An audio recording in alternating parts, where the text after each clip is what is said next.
Bonjour à tous. Il existe de nombreuses manières de survivre dans le monde du vivant, et la tromperie est un moyen souvent utilisé par les organismes pour y parvenir. Parmi les types de tromperie que l'on retrouve dans la nature, il y a le camouflage et le mimétisme. Le camouflage permet de passer inaperçu pour ne pas être mangé, ou au contraire pour pouvoir manger, quand le mimétisme permet de se faire passer pour quelqu'un d'autre. Dans cette vidéo, je vais me concentrer sur le camouflage, et la prochaine sera sur le mimétisme. J'en ferai une troisième pour discuter des théories évolutives liées à ces caractères. Donc le camouflage.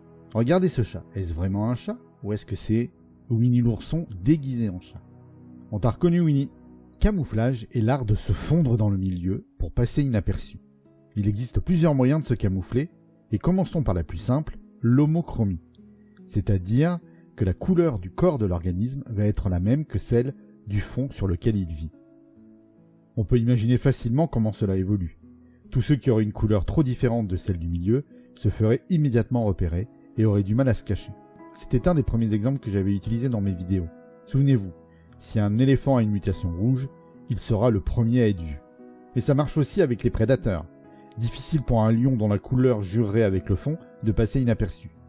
Il aurait du mal à manger, donc à survivre, donc à se reproduire, et le caractère couleur vert ne se transmettrait pas. Ça, c'est l'homochromie simple, avec un type de couleur. Mais il y a évidemment de nombreuses homochromies plus complexes, comme par exemple celle de l'apron du Rhône, petit poisson nocturne d'eau douce, qui a des bandes noires sur les flancs, lui permettant de se fondre dans le lit de gravier de la rivière.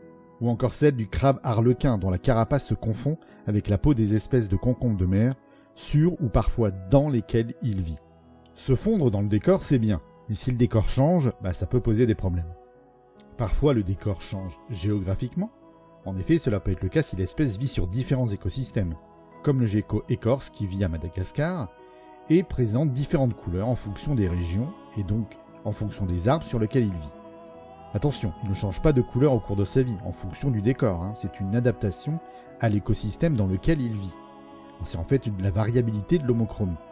Par contre, il existe des organismes capables de changer de couleur en direct, en fonction du décor. C'est l'homochromie variable. La couleur peut varier dans un long laps de temps, comme le renard polaire, dont la couleur va changer avec la saison. En hiver, en période de neige, cet animal normalement brun passe au blanc. Chez certains organismes, la couleur peut changer plus rapidement en fonction du décor. On connaît tous les exemples classiques de la seiche ou du caméléon qui peuvent changer de couleur en fonction de leur environnement. Mais parlons plutôt de la tomise variable. C'est une araignée d'Europe et d'Amérique du Nord dont la femelle peut changer de couleur en fonction des fleurs sur lesquelles elle vit. Elle vit principalement sur les fleurs blanches. Elle est donc naturellement blanche. Mais quand elle passe sur une fleur jaune, un pigment liquide jaune est sécrété à l'intérieur et migre vers la surface de la peau. En 24 heures, la femelle est jaune. Si elle repasse sur une fleur blanche, le pigment jaune est transporté dans les couches inférieures de l'araignée et l'araignée passe au blanc. Ce camouflage lui permet de chasser plus efficacement. Toujours dans l'idée de jouer avec les couleurs pour passer inaperçu, il y a le système des ombres inversées. Et ça, on peut le voir sur de nombreux poissons, mammifères et oiseaux, dont le corps est éclairé par le soleil par-dessus, et qui peuvent être observés d'en haut ou d'en bas par les prédateurs ou les proies. Donc à cause de cet éclairement, ils vont être très visibles vus du dessous, à cause du contraste de leur corps avec la luminosité du soleil. À cause de cette pression de sélection, les couleurs de ces animaux ont évolué. Le dessous du corps devient très clair quand le dessus du corps reste coloré. On le voit ici pour les poissons et mammifères. Si on le regarde par-dessous, on voit la face claire qui atténue le contraste. Et par-dessus, on a du mal à les distinguer sur un fond sombre. Un autre type de camouflage est le camouflage disruptif.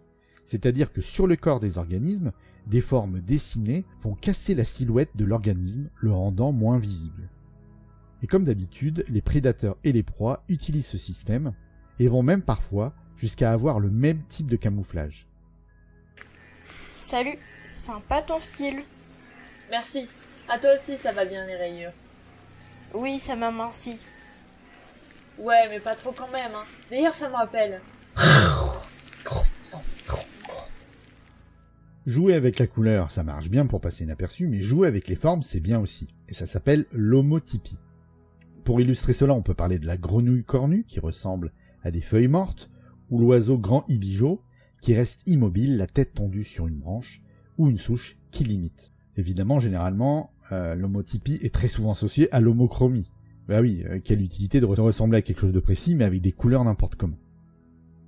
Pour en terminer avec le camouflage, Parlons de certains qui vont utiliser le déguisement, c'est-à-dire qu'ils vont prendre des éléments de leur environnement, comme le crabe décorateur.